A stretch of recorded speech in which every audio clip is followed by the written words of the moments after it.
एक नदी के पुल के किसी बिंदु से नदी के किनारों के अवनमन कोण क्रमशः 30 डिग्री और 45 डिग्री है। तो नदी के पुल के किसी बिंदु से जो नदी के किनारों के अवनमन कोण है वो 30 डिग्री और 45 डिग्री के बन रहे हैं। तो ये कोई नदी है जिसके ये किनारे कैपिटल ए तथा कैपिटल बी है। ठीक है। और अवनमन कोण कैसे बनता है? जब हम ऊंचाई पर स्थित हो और नीचे की तरफ देखते हैं तो बनने वाला कोण अवनमन कोण कहलाता है ना। तो किसी बिंदु से यहां कहीं पर पुल स्थित होगा, ये मान लो ये कोई पुल है, तो ये कोई बिंदु है यहां पर, ये बिंदु मान लो हमने सी मान लिया। तो इस बिंदु से जब हम नदी के किनारों को देखते हैं तो एक कोण 30 अंश का बनता है, दूसरा कोण 45 अंश का बनता है। तो हमने ए को सी से मिलाया तो ये जो कोण बनेगा अवनमन कोण, ये कोण 30 अंश का बन रहा है। ठीक है। और जब बिंदु बी को देखते हैं तो ये वाला जो कोण बन रहा है ये कोण 45 अंश का बन रहा है। अब ये दो समांतर रेखा हैं, उसको तिर्यक रेखा काटेगी तो ये जो एकांतर कोण है ये बराबर होंगे।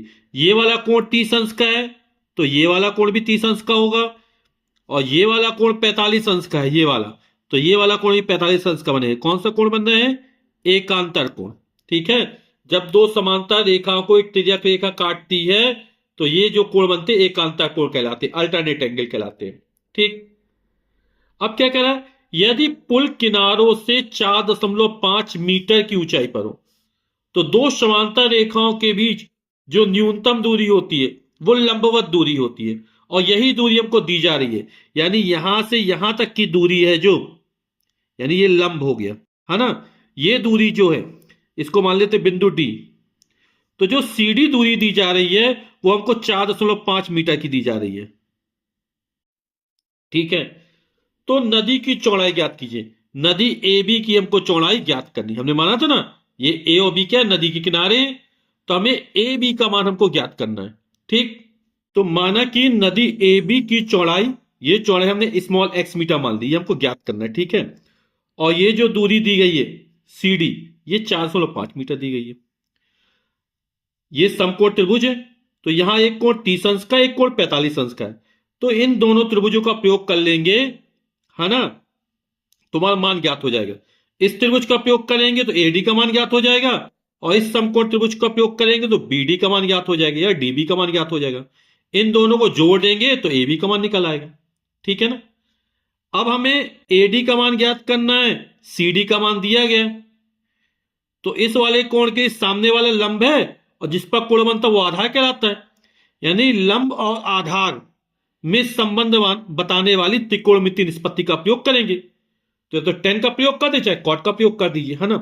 तो समकोण त्रिभुज सी डी ए में यहां पर ये कोण समकोण है, तो ये कोण 30 अंश का है, तो टेन 30, और टेन थीटा वाला क्या होता है? लंब बटे आधार। तो इस वाले कोण के लंब हो जाएगा सी डी और आधार क्या हो जाएगा? एडी। टेन थीटा वाला क्या होता है? लंब बटे आधार। इस वाले कोण के लंब हो गया सी डी, आधार हो गया एडी। ठीक है ना। तो अपन इस वाले त्रिभुज की चर्चा कर रहे हैं, है ना। टेन 30 का मान क्या होता है? तो टेन 30 की जगह 1/√3 रख देंगे, बराबर सीडी। सीडी का मान 4.5 मीटर है बटे एडी। तो एडी का गुणा 1 में होगा, √3 गुणा इसमें हो जाएगा, तो एडी का मान निकल आएगा। एडी बराबर हो जाएगा 4.5 गुणे √3। ठीक।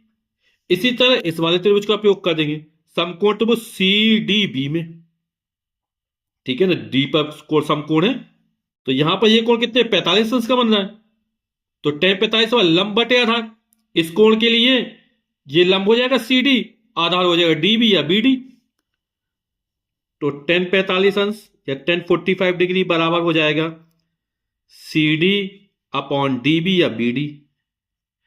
टेन 45 मान 1 होता है, CD हमको दिया गया है 4.5 मीटर और BD का मान हमको ज्ञात करना है।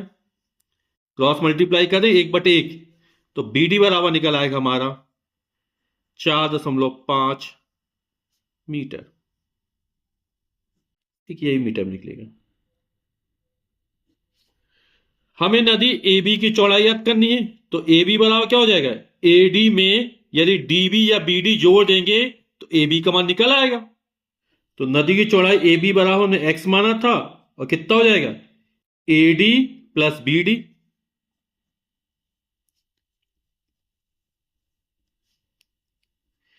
AD का मान है 4.5 गुणे √3 और BD का मान है 4.5।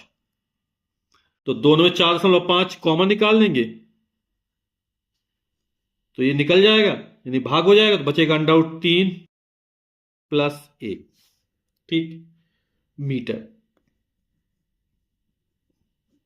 तो यही हमारा उत्तर हो जाएगा। ठीक है।